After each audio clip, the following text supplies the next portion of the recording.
go to the next speaker, Dr. Mike Lowe. He will be presenting about the accurate nano and microplastics identification, submicron OPTIR, and simultaneous Raman. Let me brief about Dr. Mike Lowe. Okay, you hear me right, Mike? Yeah? Yes, I can. Yes. Can you hear me okay? Yes, all good. All good, man. Yeah. Okay, let me quickly brief about you. He's an application and business development manager with the Photothermal Spectroscopy Corporation. Has more than 15 plus years experience ranging from IR Raman, IFM, and electron microscopy to material synthesis and polymer formulation. He also has an extensive experience in developing and marketing application for novel infrared-based instruments below the diffraction limit. So let's welcome Dr. Mike to make a presentation. It's all over to you now. Thank you, Paran, for the kind introduction. It's my pleasure to be here. Today, we're here to share our experience with how to get accurate nano and microplastic identification with submicron OPTIR and simultaneous Raman. Here's the team that all of us have contributed to the presentation in terms of data. We're very thankful for their help. Okay, all right. So first, let's begin with a short discussion about FTIR and Raman limitation for analyzing microplastics. Going to go brief on it because I think it's been heard from other speakers. Then I'll talk with you a little bit how the Mirage IR plus Raman works. And finally, I'll top it off with IR plus Raman application on microplastics. So I guess the question is, why do we need accurate identification of nano and microplastics? First and foremost, I think it's quite clear that what we want to know is the composition of the chemistry from the plastic that we have so that we can better predict the cytotoxicity of the microplastics that we are thinking about. And of course, we want to use that data so that we can project the real long-term environmental impacts. And of course, we also know that smaller particles do affect living organisms the most. So with that, we do need to have the right technology to identify accurately what these small little fragments are. And infrared spectroscopy is one of those tools, perfect tool for analyzing microplastics. And that's because when we look at something like nylon, the absorption bands are quite discrete. And by looking at the location or the position of the band, as well as the intensity of these bands, would allow us to identify the identity of the polymer material. And it's been around for a while, this technology. It has already a lot of application ranging from polymers to cultural heritage to microplastics. So what's the trouble? We have some limitations with IR and QCR microscopy that we have to fight with. First and foremost is the limited spatial resolution. We have a fairly long wavelength here in the mid-infrared, going from 2.5 to 20 microns. When we are looking at these small little microplastic fragments that are much shorter than the wavelength of the IR light, what it means to us is that it would reflect very poorly back to the FPA or MCT detector, leading to poor sensitivity as well as low SNR, signal to noise ratio. That would impact accurate identification of the microplastic fragment. We could also use ATR, like the other researchers have, like Jess has already mentioned. It does require sample contact, and that would damage precious specimen. We might only have one of these specimens, and we will have to touch it with the ATR probe. And then what that also means that if we don't clean the probe carefully, we will increase the risk of cross-contamination from one spot to the other. Then we also have dispersion and scattering artifacts coming from FTIR spectroscopy. When we are looking at the spectrum in a commercial database, these are made up of ideal spectra. What it means is that when we measure the spectrum, is usually in a thin film form, as demonstrated here. We have a thin film PMMA and measured in transmission mode, we will get a nice spectrum showing the carbonyl as well as the CH stretches. But then what happened is that when we change the form factor, going from a film to a 50 micron bead, the shape of the spectrum changes. And it's not due to the chemistry, it's just due to the shape. And what used to be a single carbonyl band at 1731 is now a doublet from 1754 and 1708. And then when we change the particle diameter even further, going from 15 to 10 to 5, there's no change in chemistry here, but we are still seeing changes in the spectrum. So what that means is that when we have small particles, we would have some trouble identifying the actual chemical nature of the particle with IR, and that's only due to the shape and sizes of the particle, leading to erroneous identification. And of course, we know that microplastic fragments are not spherical shape. It's randomly shaped and with many different sizes. And that will negatively impact our chances of accurately identifying the unknown microplastic fragments. So what we need is a technology or a technique that will allow us to find out the chemistry, the actual chemistry of the microplastics, but without its morphological contribution. As we have seen in some of the literature, despite the large particles, the surface morphology distorts the spectrum from the conventional ideal FTIR spectrum. So what do we do? One of the alternatives is actually Raman microscopy, and it's been very useful. It provides excellent spatial resolution in a submicron regime or single micron regime. And when we have a virgin polymer, it works great because the fluorescence baseline is low, and we can see the sharp bands coming from, let's say in this case, polystyrene. But what happens is that when we have small little fragments of microplastics and they are mixed with biological matrix, the fluorescence of the matrix will make the spectrum difficult to decipher what exactly is in it. And in this case, we won't be able to tell. And naturally, Raman has a lower sensitivity, and that's simply because Raman scattering events are relatively rare compared to IR absorption cross-section.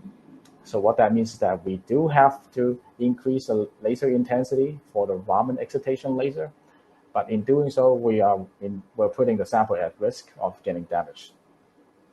And the other option is to make the Raman excitation laser a little bit longer, going from 532 to 785.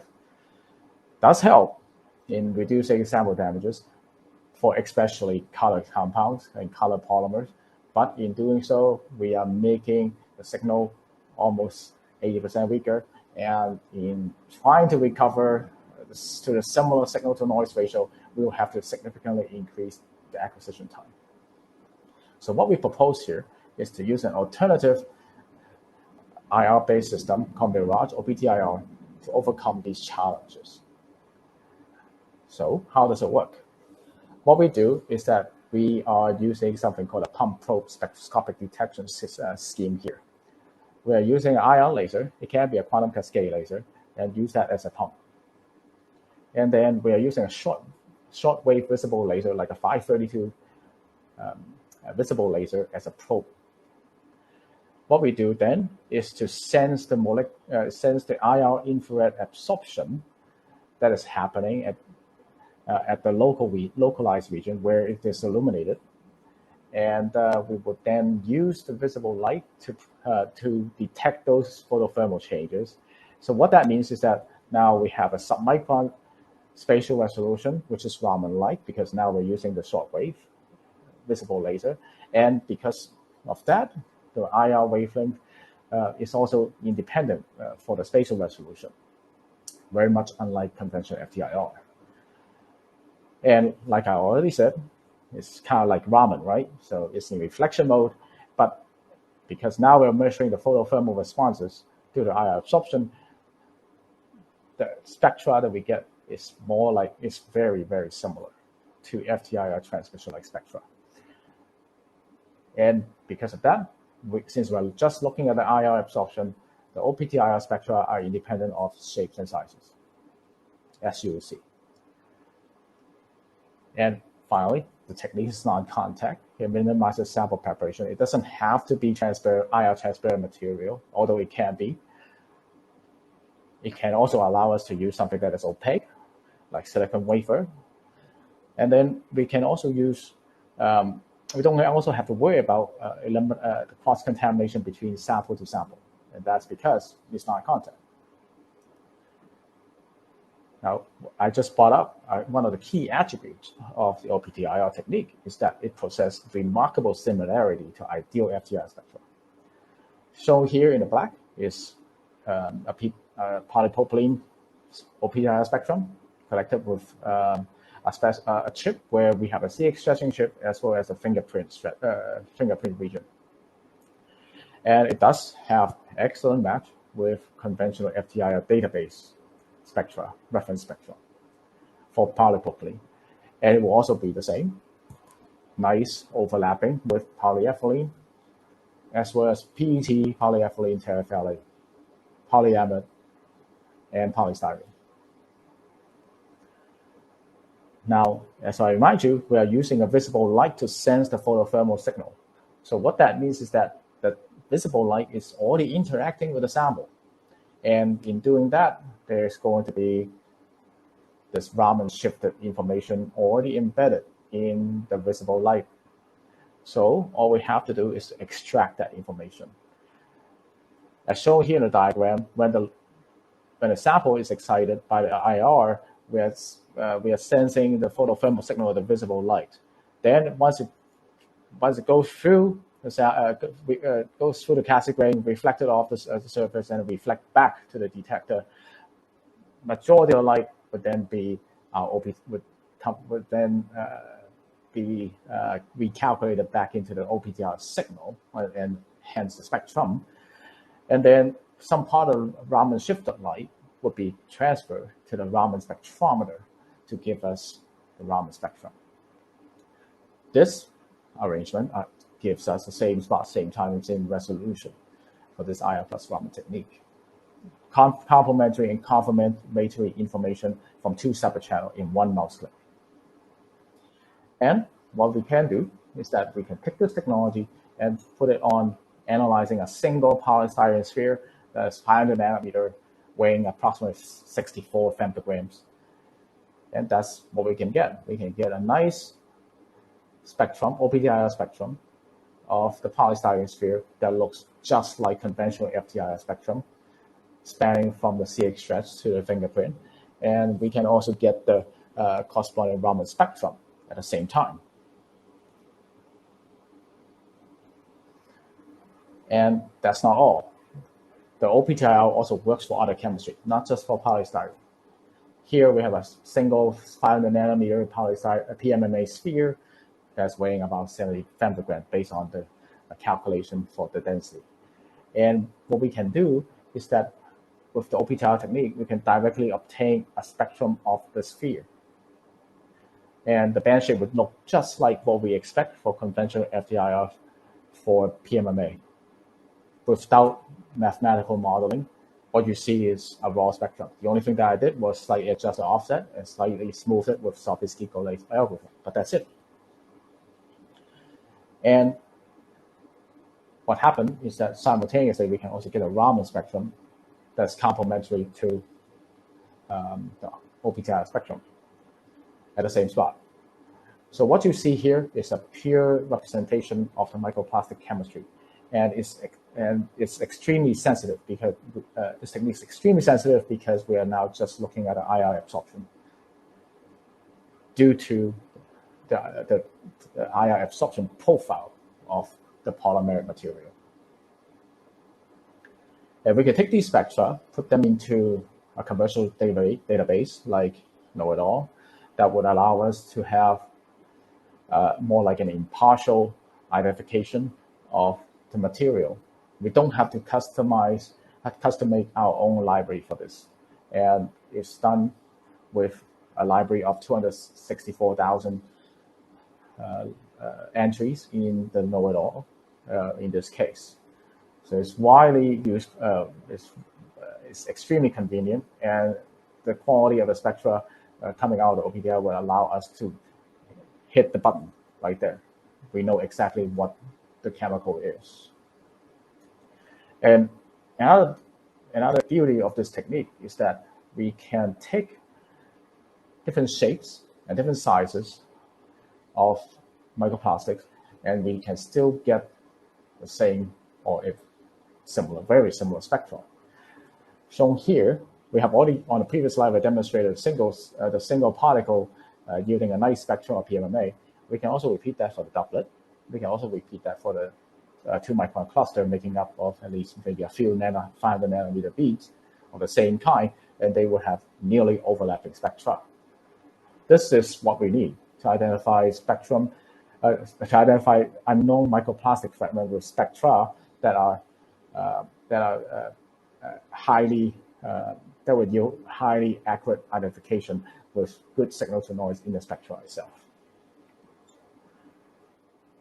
Now, right here we have what we're doing here is that with conventional FTIR, when a particle is very close to salt or any let's say sand, is trouble, because basically the salt or the sand would be scattering the light and causing the spectra to be almost impossible to obtain. But with the OPTIR, since we have such a high spatial resolution and good sensitivity, we can go directly to the particle, click a button, and then we will get the OPTIR and the Raman spectrum simultaneously. And the spectral band shape will look just like what we expect for the reference PMMA collected in the thin film through the transmissional FTIR. Again, take these spectra, we can put them into Know-it-all or compare other commercially available database like Simple. We'll still get a nice match. And that's because of the excellent band shape that we can get with this technique, with this OPTIR technique.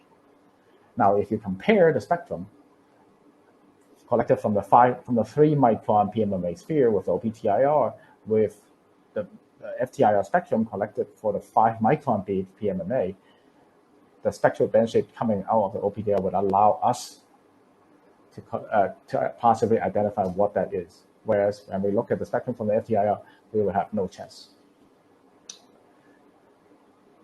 Now, that was with perfectly round spherical particles.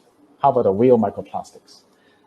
Here we have a couple of microplastic fragments sitting on a filter membrane. What we can do is that we can go directly to these particles, MP987 and MP988, and collect simultaneous OPTIR Raman spectra. And the band shape will look just like what we expect from conventional FTIR, and all done in one mouse click for each. And we can again plug these data, separate data channels into now a single search. And what we can do now is having good identity or good confidence in the identity of these microplastic fragments being nylon and polycarbonate with bisphenol A crosslink, or like the as a linker, excuse me. And another twist to this is that now that OPTIR is not sensitive to fluorescence, we can actually make use of it, right? We can combine fluorescence with OPTIR to help us eliminate and shorten the analysis time. What we can do is that we can take something like Nile red and tag any organic matters that is present in our sample, and then illuminate it and look for the fluorescence image of the field of view. And then we can use the OPTIR technique to go to only the regions where we have fluorescence coming out. And as shown here, for this particular particle that is in red, we can go there directly and then get a polystyrene spectrum that looks just like polystyrene. It would have been quite challenging for Raman, and that's because if we have fluorescent species, it would have saturated the spectrometer of the Raman. And it doesn't have to be Nile red. It can be other fluorescent texts like FITC and any other chromophores. Now, another challenge in analyzing microplastic fragment are basically fibers. Fibers coming from our clothes, like washing machine. We would, at the end of the washing cycle, we see all these lints that is coming off. Those particles, those fiber, long elongated material are tough to analyze with FTIR. But with OPTIR, we can go directly to the fiber. As shown here in optical images here, the fiber is suspended in there, and yet we are still able to collect a spectrum, a very nice looking polyethylene terephthalate spectrum that would have some slight spatial variation due to the presence of the additive. And that tells us how sensitive this technique it is for even small amounts of additives that is present in the polyester. And to add to that, remember this is a technique that is independent of size. We can still get excellent spectral band shape even from nanofiber without much artifact, as well as there's no spectral processing done to these spectra. So by now, I hope that you have been convinced that OPTIR is something that is worthwhile and is legit for providing accurate nano analysis for nano and microplastic fragments. Basically, this technique combines the best of both IR and Raman into a single platform. The sensitivity is excellent. We can now go down to like at least 500 nanometer, if not smaller. There are already publications indicating we can do even smaller than that. 65 femtogram is a pretty small number. In seconds, I can actually get a nice spectrum in one scan, and that took maybe even 3 seconds, or less. And this is a size that's relevant for biological matters. The technique is non-contact. And everything can be made in reflection mode. There's no cross-contamination. Don't have to worry about that. The sample prep will be much easier because we can now work with many different kinds of substrates as you see fit. And then the technique is the spectra that we can get out of this is basically chemistry. It's not the morphological aspect of things, like all the sizes of it. It's robust, reproducible spectra. Regardless of the particle shapes and sizes. And even work with fibers too. We all know how challenging it is for fibers. For fibers, people would have to flatten it so that at least the sample surface is reflective, more or less like, evenly from the surface. But we don't have to do that with OPTIR. We just directly analyze it. These fibrous fragments, okay? Direct as that.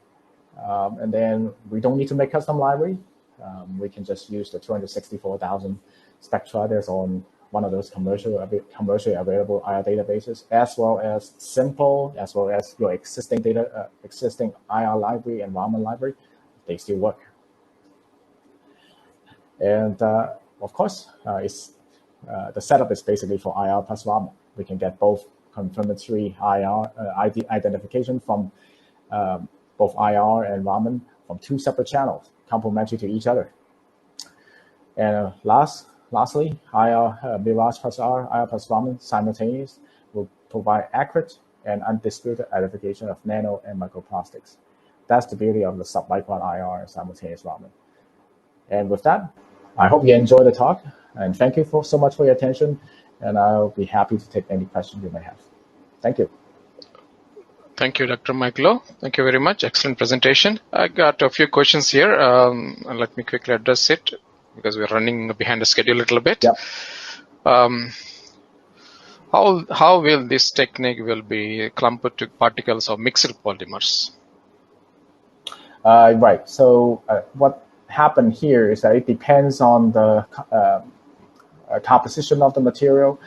Let's say if you have a mixture, so say if you have two different polymer, I have seen it where you have epoxy and nylon kind of stuck together. We can see the bands, and because now the spot size is so much smaller, we can actually tell what they are, because these are common plastics. Epoxy is common, nylon is common, and they both of those major bands would show up, and then we would be able to identify them. There is one more question here. Is it recommended for the 10 microns and nanoplastics mainly, or robust techniques for micro and nanoplastics? Big particles are fine. We have measured 30 micron particle. We have measured 100 micron particle. Half a micron, you just saw it. Few microns, you have seen it.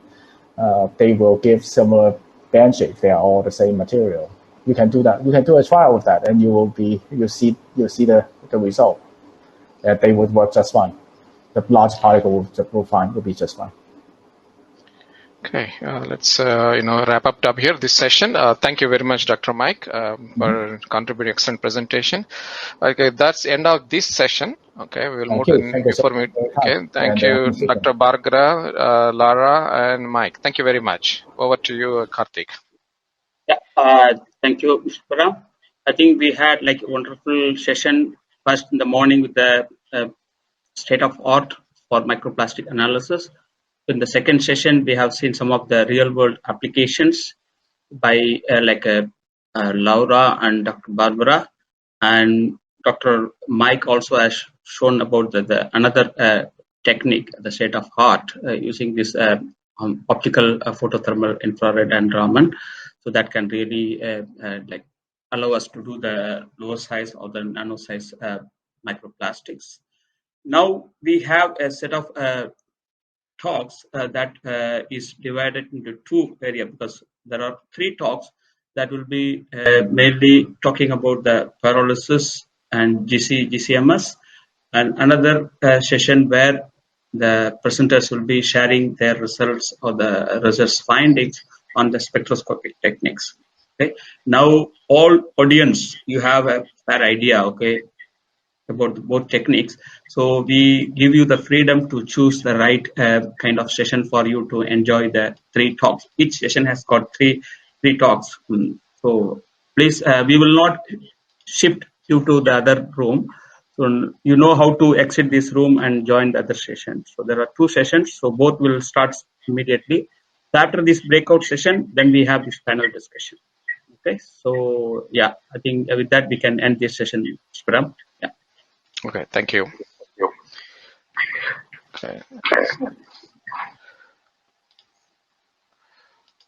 This session.